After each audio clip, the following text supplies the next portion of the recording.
é o seguinte, vamos ler esse texto, o mesmo que eu li ontem. Eu já li esse pedacinho ontem à noite. E diz assim, capítulo 21, Levítico, para Shaemor. E disse o Eterno a Moisés: fala aos sacerdotes filhos de Aharon e lhes dirás: o sacerdote, por um morto entre seu povo, não se fará impuro, salvo por, agora você vai ver que são 7 pessoas: sua mulher, que é próxima a ele, sua mãe, seu pai, seu filho, sua filha, seu irmão e sua irmã, se for virgem, ou seja, se não for casado. Deu aí 7, tá? O sumo sacerdote, nem essas 7 poderia. Vou seguir aqui. Não se fará impuro o marido sacerdote entre o seu povo por causa de uma esposa que o fez profano. Até aqui que eu havia lido, até aqui também hoje.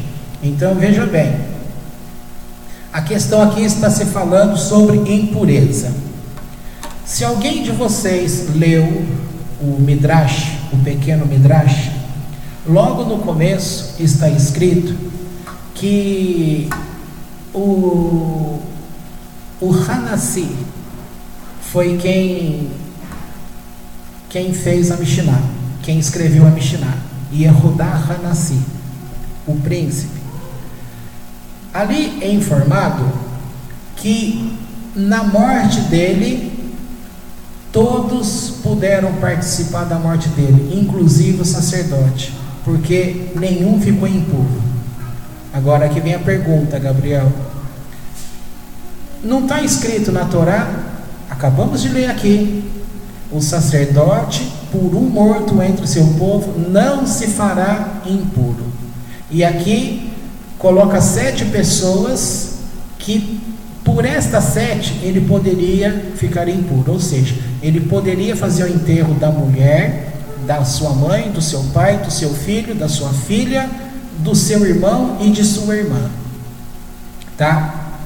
E Yehudá Hanassi, quando morreu, informa o Midrash que todos puderam participar do velório dele e ninguém ficou também, ninguém ficou impuro. O que será que aconteceu? Se aqui está dizendo que fica impuro e lá com a vida de Hanassi ninguém ficou impuro, por quê? Então o próprio Midrash continua dizendo o seguinte: quando ele viu que ele estava para morrer, ele levantou aos céus as 2 mãos e, apontando os 10 dedos para cima, e fez uma oração a Deus, dizendo: Baruch atah Adonai Eloheinu melech haolam. E foi falando para Deus: Deus, eu usei esses meus dedos que estão apontados aos céus para sempre praticar aquilo que é Torá de vida. Eu usei a minha vida aqui para fazer a tua vontade, e eu não usei a minha estada aqui nesta terra para satisfazer a minha vontade, prazeres do meu corpo. Eu procurei obter prazeres que era para a Torá. E aí ele faz um pedido: eu peço que agora, com a minha morte, permita que eu vá em paz. Com isso, agora vamos fazer um parênteses aqui. O que acontece quando uma pessoa morre? Você vai encontrar também nesse mesmo trecho do Midrash. Vai dizer que quando uma pessoa tem de morrer, o Eterno dá uma ordem para o anjo da morte. Quando o anjo da morte chega e toca a alma da pessoa, na hora que aquele anjo, esse anjo, você vai falar, é o diabo, porque foi ensinado para você lá no cristianismo que o anjo da morte é o diabo, tá? No judaísmo não é esse diabo aí não, viu? Tá? Esse anjo que vem tocar a pessoa é aquele mesmo anjo que pegou a tua alma quando foi colocar você no ventre da tua mãe, e aquele que te ensinou Torá e tocou na tua boca que você iria esquecer. É esse que toca, tá? Em alguma literatura é dito que ele é o anjo Laila. Laila no hebraico é noite. Talvez daí venha essa questão, que o anjo das trevas, quem é o anjo das trevas no senso comum? É o diabo. Então talvez, não estou dizendo que é, talvez por associação de religiosidades, vai dizer que o anjo que vem pegar a pessoa, inclusive eles declaram como que é, o desenho que passa pela televisão, que mostra aquele ser todo de preto, com capuz preto, e ele tem uma foice, tá? Então é dito que aquele lá que tem a foice é o ceifador, que é o que vem pegar a pessoa, tá? E uma coisa vai sendo falado, chega uma hora que aquilo que não é, passa a ser verdade. É por isso que as pessoas acostumaram com esta imagem, acreditando que este é o anjo que vem buscar, tá? Mas fique com aquilo que é dos céus. O Eterno, na hora de pegar a tua alma para levar de volta para ele, ele dá a ordem a um anjo. Geralmente eles não falam o nome do anjo, mas é o anjo Laila. Não fala, você já entendeu por quê? Porque muitas pessoas só querem a informação final para ela agir. Eu acabei de falar para você hoje, na parte que não estava gravada aqui, aquilo que a gente conversou não estava gravando. Então a pessoa, ela não aprendeu como se comportar nesse meio, então ela vai fazer besteira se soubesse que é o anjo fulano de tal? Com certeza. Então é melhor não ficar sabendo, para não se comprometer. Mas vamos voltar aqui. É dada a ordem para que o anjo venha tocar a pessoa. Quando ele toca a pessoa, quando ele toca na alma dela, ela ficou impura, e todos que tocarem nela ficarão, capítulo 21 de Levítico, ficarão impuros, tá? Agora, o que aconteceu no episódio de Yehudá Hanassi? Quando ele fez aquela oração, apontou para os céus e apontou os méritos que ele obteve, que ele se consagrou a Deus. Ele só estava pedindo que agora, nesse momento dele, que ele pudesse ter um lugar de paz. Então o Eterno, todo mundo ouviu uma voz, tá? Deixa eu ver se está fácil aqui, eu leio esse pedacinho para vocês. Deixa eu ver se eu deixei. Peraí, aqui está fácil localizar.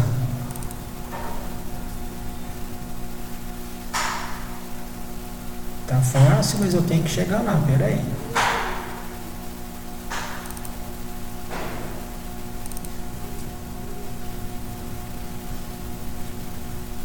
Já cheguei, está abrindo. Olha, vou ler aqui para vocês. Olha, um dos sábios mais sagrados que já existiu, Rabbi Yehudá Hanassi, ele foi o editor da Mishnah e é frequentemente chamado de Rabbeinu HaKodesh, ou seja, nosso sagrado Rebbe. Quando Rabbi Yehudá Hanassi sentiu que seu fim estava próximo, ele ergueu seus 10 dedos para os céus e disse: Mestre do universo, o Senhor sabe que usei meus 10 dedos e todo o restante do meu corpo somente para cumprir as mitzvot de sua Torá. Eu nunca desfrutei de nenhum prazer desnecessário neste mundo. Eu somente usei o que era necessário para meu corpo se manter saudável. Por favor, deixe que meu corpo descanse em paz no túmulo e permita que minha alma encontre repouso no Gan Eden, no paraíso. Rabbi Yehudá Hanassi faleceu e uma voz celestial foi ouvida: ele repousará em paz. Um dos Rahamim exclamou: mesmo os Kohanim podem enterrar Rabbi Yehudá Hanassi. Essa ordem aqui seria contra a Torá, que a gente acabou de ver. Estão entendendo a relação? Agora veja só, seguindo aqui diz: por que a lei era diferente para Rabbeinu HaKodesh? Hashem, ele próprio levou sua Neshama de volta e, portanto, seu corpo não ficou também. Compreendeu o que está sendo dito aqui? Foi o anjo da morte que tocou nele e o deixou impuro? Não. Quem retirou a própria alma dele foi o próprio Deus. Então, quando Deus tocou na alma dele, não houve impurificação. Logo, até os sacerdotes poderiam participar do enterro do renascido. Entendeu? Com isso, você vai internalizando e aprendendo como funciona o caminhar com Deus. Tem práticas que determinadas pessoas podem fazer. Tem práticas que determinadas pessoas não podem fazer. Tá? É diferente. Você é livre para fazer um monte de coisa. Eu não sou livre para fazer, talvez, as coisas que você faz. Para usar as palavras que você faz, que você fala. Entendeu? Nós somos livres. Sim, você é livre para muita coisa, mas de acordo com a responsabilidade que cada um vai tendo, também vai apresentando um limite de restrição para ela. Se você quer ter um contato mais profundo com Deus, você vai ter que se limitar também em algumas coisas. Você vai começar a ter que deixar de ir a determinados lugares que para você pode ir. Você vai ter, entendeu? Mas vai trazer de volta aquele peso da época. Não é questão de trazer de volta peso nenhum. É questão de você compreender. Quer conhecer algo mais profundo com Deus? Tem que pagar um preço. Não dá. Estou lembrando de uma coisa aqui, Gabriel, que você tinha perguntado. Quando Narmânides, que é o Rambani, quando ele morreu, ele tinha dito para os discípulos dele o seguinte, que ele iria morrer, mas ele não iria morrer, porque ele iria continuar à frente dos discípulos. Como entender uma palavra dessa? Então quer dizer que o morto não morre, vai continuar andando à frente? Foi isso que ele quis dizer? Não, não foi. Em alguns momentos é dito assim, quem lê, entenda. Nem sempre o que está escrito, todo mundo vai entender o que está escrito. Tem que entender nas entrelinhas, o que na verdade, qual é o mistério que está ali. O que ele quis dizer com isso? Ele quis dizer que a forma, o conteúdo de vida que ele teve, com a morte dele, aquele tipo de ensino não iria parar. Porque aqueles alunos que aprenderam com ele, os discípulos que vão passando o ensino, até hoje tem uma escola. Você tem duas escolas que são conhecidas, né? Uma delas é esta do Chabad Breslev, que vem de quem? Narmânides, entendeu? Significa, se ela está sendo estudada, esses ditos estudados até o dia de hoje, Narmânides morreu. Nós estamos estudando Torá. Assim, grosso modo, quem nos trouxe a Torá? Moisés. Moisés morreu? Entende a relação? Porque quando você está ensinando, vivenciando o ensino de um sábio, você está falando em nome do sábio. É como se o sábio estivesse fazendo. Logo é dito, o sábio está vivo. Consegue entender? É assim que tem que se compreender as coisas. E justamente Narmânides, ele disse isso para os discípulos. Passado o tempo, as pessoas vão ao túmulo, lá onde está enterrado Narmânides, e na época de aniversário eles vão lá orar, e muitos ali orando recebem informações para atitudes de suas vidas. Novamente, isso vai virar uma regra? Não, mas tem pessoas que vai ouvir? Tem. Entendeu? Saiu uma informação vamos ver se vocês lembram aí. a eleição agora dos Estados Unidos teve, como que é o nome daquela mulher lá que perdeu? A Hillary Clinton. Era dado como certo a eleição dela, mas quem ganhou, como vocês sabem, foi o Trump, que ele tem um trompete aqui, né? É o Trump. E com isso saiu uma informação. Quem trouxe essa informação foi o Moré Ventura, tá?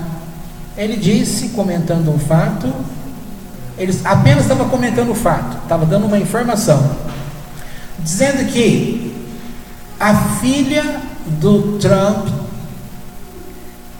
ela é judia. É isso mesmo? Alguém lembra isso? Eu não estou falando besteira? Ou ela casou com um judeu, ou ela que é judia. É isso, é aí mesmo. Ela foi no túmulo do Rebbe orar, e ela pediu pelo pai, para que o Rebbe fosse o intercessor. E aparentemente aquilo que estava tudo pronto para que Hillary fosse eleita, acabou dando essa viravolta, e quem ganhou foi o Trump. Assim, não sei se isso é a verdade, a gente não sabe se alguma coisa aconteceu, ou essa alguma coisa, ou era para ter acontecido do jeito que aconteceu, ou a oração dela lá com o Rebbe realmente tenha produzido efeitos, tá? Vamos imaginar que o motivo literalmente foi esse. Então significa que a ida lá no túmulo do Rebbe fez com que, entre aspas, o morto fizesse alguma coisa nesse sentido. Dá para compreender? Então perceba que as coisas, ela tem que ser entendido assim, nessas entrelinhas, para você compreender como são as coisas. Regra geral: não converse com o morto, não toque nos mortos, tá? Como eu estava te dizendo, regra geral: quem toca no morto fica impuro. Mas aqui com Hanassi foi dada autoridade para os sacerdotes tocarem no morto, e nenhum ficou impuro.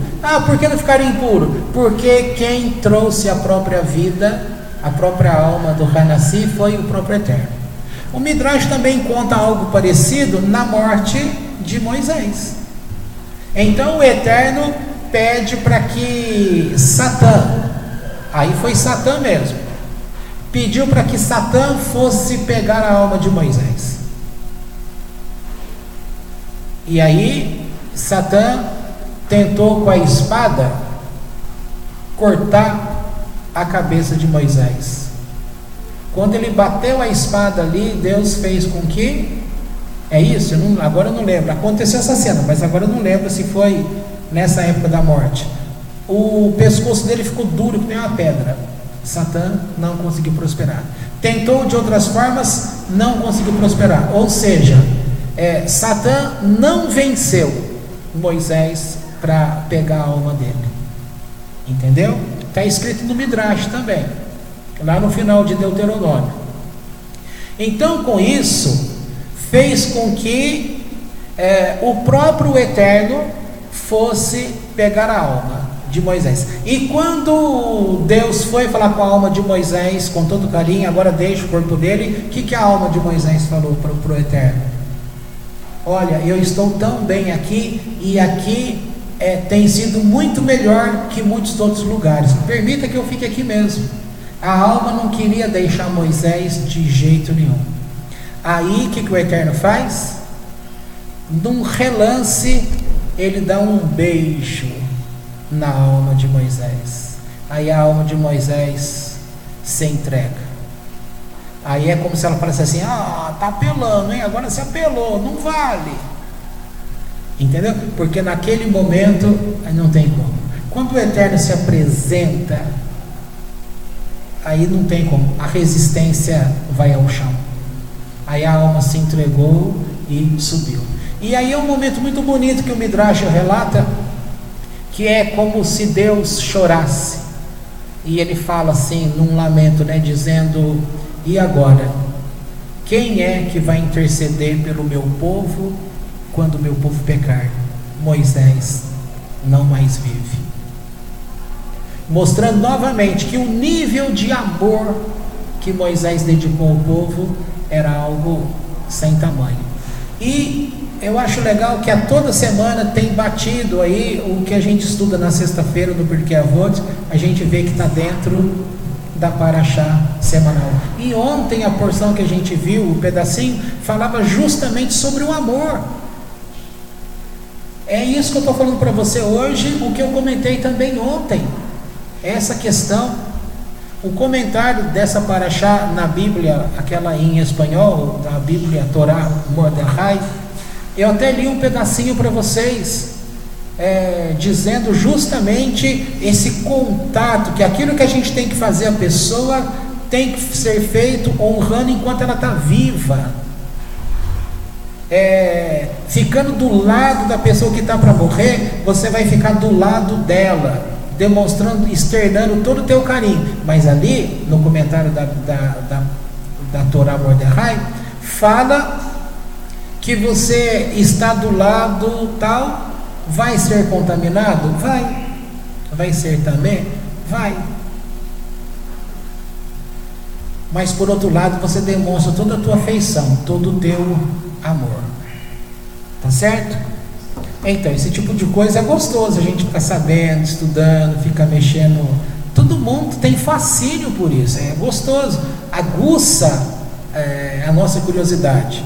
Só que para mexer nesses assuntos e ter condições para entrar nesse mundo, você tem que revisar a tua vida. Ah, Deus me abençoe a entrar por esses caminhos. Às vezes o que você está chamando de bênção vai ser maldição para você. Então era melhor você não ter entrado, porque para você tocar em determinados assuntos, você precisa estar purificado, precisa conhecer. Aí vale aquela regra que eu disse: vai para São Paulo, tem noção boa do que é São Paulo? Ah, mais ou menos. Quem não sabe onde é São Paulo?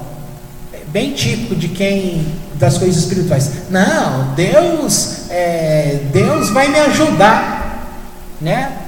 A pessoa cai em São Paulo lá, às vezes nem o celular ajuda ela a sair do lugar e fica perdida lá, como aconteceu lá um dia, né? Que nós fomos socorrer a nossa irmã lá, porque ficou preso lá em São Paulo, se perdeu, demorou 3, 4 horas para chegar aqui em Campinas, deixou a mãe desesperada.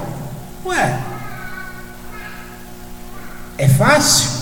Você erra uma rua para você achar o retorno para voltar naquela rua, você já se perdeu lá pro meio. Mundo espiritual é um emaranhado de coisas, tem que se tomar cuidado. Por isso, regra básica para o povo é: faz ou não faz. Os detalhes você vai ter que se aprofundar nesse meio. É o que eu sempre falo da Kabbalah. Vai estudar Kabbalah? Como que vai estudar Kabbalah se você não tem conhecimento da Torá básica? Como vai estudar Kabbalah como interpretação aqui? Não estou falando de meditação, aquelas coisas não. Estou falando de interpretação. Sod é o 4º nível. Só que antes desse 4º nível Sod, você tem 3 para cima. Você tem o primeiro básico, que é o Peshat, que é literalmente o que está escrito no texto. Aí a pessoa malemar sabe o que está escrito no texto básico, vai querer mexer no ensino, ela não está sabendo nem aquilo que o olho está vendo, vai querer aprender aquilo que o olho não vê. Aí dá alguma coisa errada, o culpado é Deus, o culpado é o rabino dele, o culpado é fulano de tal. O culpado é a pessoa que não está sabendo dirigir a sua vida. Entendeu? É proibido você entrar em caminhos mais profundos? Não, não é proibido. Se não é proibido, você pode? Pode, desde que você entre com responsabilidade. Comece entrando pela porta correta. determinados assuntos, vai exigir que você deixe determinados prazeres. Porque se você vai exigir que você mude talvez até o teu jeito de falar. Tem determinadas palavras que você não pode falar. Ah, mas eu não falo palavrão. Não é só palavrão. Determinadas palavras negativas, por exemplo. Aprender a ter um filtro na boca para não colocar situações negativas, porque o negativo chama negatividade. Imagina, você fala que dói o teu corpo, todo dia você fala que dói. Olha, se você fala que dói todo dia, o que você está chamando para o teu corpo? Dor. Então, tem que arrumar um jeito de não usar a palavra de cunho negativo. Eu gosto muito daquele exemplo simples, quando foi dito assim, todo mundo conhece aquela história de José. José estava doido para querer saber se o pai dele estava vivo. Ou será que ele queria saber se a mãe dele também estava viva? O que vocês acham? Aí é conhecimento peixate, gente.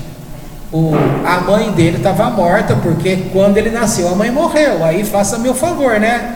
Você querer entender que ele também estava preocupado com a mãe dele. Gente, a mãe dele morreu quando ele nasceu, tá?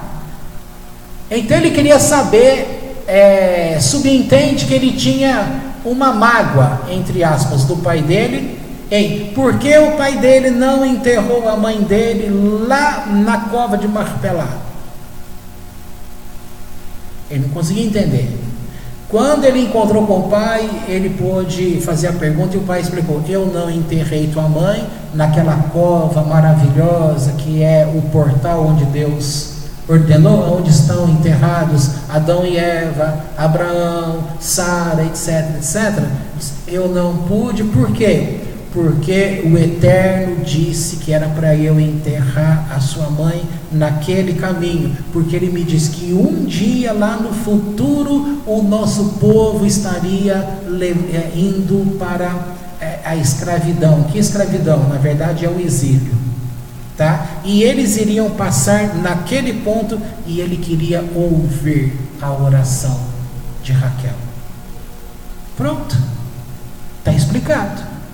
Mas não era esse pedacinho que eu ia falar. O pedacinho que eu queria falar é quando ele está com os irmãos ali, ele queria saber, nosso pai está vivo ainda? Ele não podia perguntar assim, porque ele ainda não tinha se identificado como irmão. Até então ele era o rei do Egito, o governador do Egito, e os irmãos estavam ali. Então quando ele pergunta, vosso pai ainda é vivo? Tá? Então quando faz a pergunta, a forma como eles respondem, e sempre que tem alguma coisa assim, se um está vivo e o outro está morto, eles respondem primeiro, como se dissesse assim: nossa mãe está muito bem. Se não falou sobre o pai, significa o quê? Que o pai morreu. Mas não falou, nosso pai morreu, nossa mãe está muito bem. Aí você, como grosso, né? O povo é grosso. Eu não perguntei, e tua mãe? Responde aí, eu sou o governador, responde o que eu estou te perguntando. Entendeu? Não falar palavras negativas. Pessoas que não tiram o diabo da boca, né? Tá sempre falando diabo, tá sempre falando isso aqui, tá sempre falando tal. Há um texto que é dito para a gente não falar o nome destas divindades. Está na Torá? Está bem claro. Não tem estes nomes em teus lábios. Portanto, para conhecer, estou dando um exemplo simples, para conhecer, para adentrar esses campos misteriosos, profundos, um dos comportamentos que você vai ter é não ir para determinados lugares. Às vezes ter de se afastar de determinados tipos de amizades. Entendeu? E o próprio teu falar, mudar o jeito de falar. E um dos jeitos de mudar o falar que eu estou me referindo é não tocar tirar as palavras negativas. Ao invés de falar demônio, fala shed. Como é explicado, é uma palavra neutra. Não deve falar demônios, fala shed. Ou então, para o mais rígido, nem shed é permitido. Deve-se falar shin dalet. Você usa as duas letras. A letra que escreve shed é o shin e o dalet. Você vai falar shed, ao invés de falar shed, você fala shin dalet. Shin dalet é o demônio. Se você fala demônio, você está usando a palavra negativa.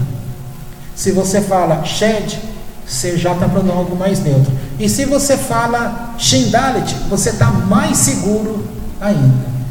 Aí você fala, nossa, mas a gente tem que aprender um monte de coisa assim. Isso é chato, dá trabalho.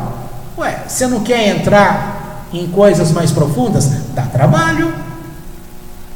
Dá trabalho conhecer. Dá trabalho conhecer a profundidade das letras hebraicas. Mas eu só queria saber sobre o Aleph, o Bet, o Yud, já queria entrar direto lá. Não dá. Imagina o mergulhador. O mergulhador, não, eu já estou no curso, eu quero ir direto lá para o fundo do mar. Eu vou sem roupa mesmo. Não dá, gente. Ele vai explodir lá de baixo, a pressão da água. Não dá. Então tem muitas pessoas que entram no campo espiritual e aquilo não faz bem para elas. Elas, ao invés de encontrar Deus, elas encontram problemas, dificuldades e até mesmo a loucura. É dito sobre, vocês me ajudam aí, 3 ou 4 sábios que foram ao Gan Eden. Só um voltou vivo, que foi o Akiva. Um ficou louco, o outro morreu e o outro não sei o que. De 4 sobrou o Akiva. Tá certo? É uma bênção conhecer as coisas maravilhosas de Deus? Mas comece com as coisas no mundo simples. Dominou um pouco do simples? Dá um passinho à frente. Dominou esse passinho à frente? Dê mais um passo à frente. Assim, você nem vai perceber. Quando você olhar para trás, você já está bastante longe. É tranquilo. Entendeu? Leva tempo. Tudo que você quer fazer, que vai ser rápido demais. Dona Alice, hoje ainda usa o molde em papel? Ou tem gente... Deve ter gente que fala, eu já estou tão craque que eu já corto o pano direto, eu não preciso do molde. Se um erro que a pessoa comete, perdeu o tecido. Não é assim? Perde o tecido. Hoje corta até a laser. Então, corta a laser, mas tudo com maquinário. Mas estou falando uma pessoa.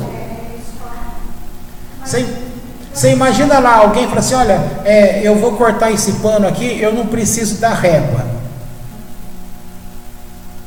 Quem que vai conseguir cortar direitinho, reto, sem a régua? Tem gente que fala, não, eu consigo. Então, e se eu consigo, eu faço? É arriscado. Cuidado. No mundo espiritual, não pague para ver, porque às vezes é um ferimento que com metiolate, todo mundo lembra do metiolate? Com metiolate cura. Tem ferimento do mundo espiritual que vai demorar muito para que a pessoa fique curada, tá? Então tome cuidado. Essa questão de Deus é maravilhoso. Sim, claro que Ele é maravilhoso, mas Ele te deu o livre-arbítrio, Ele te deu o poder de decisão. Se eu me contaminei com essas coisas é porque Ele permitiu. Não, você se contaminou porque você foi atrás e você fez. Mas Ele tinha que ter impedido. Eu lembro de algumas pessoas que a gente já deu atendimento no passado e a vida inteira a pessoa ouviu que as pessoas na igreja falando para ela que ela era a princesinha de Deus, a menininha de Deus. Aí ela cresceu, passou por um abuso sexual de uma pessoa de dentro da igreja e uma pessoa famosa aí. E aquilo foi uma decepção geral para aquela moça. Porque ela não ficou com raiva de Deus? Claro que ficou. Ela diz: se eu sou a menininha de Deus, por que ele não cuidou de mim das mãos daquele homem? Tá? E vai tentar falar para ela que a culpa não foi de Deus. Gente, é só você lembrar do filme A Cabana. Quem não assistiu, assista. Muito lindo aquilo lá.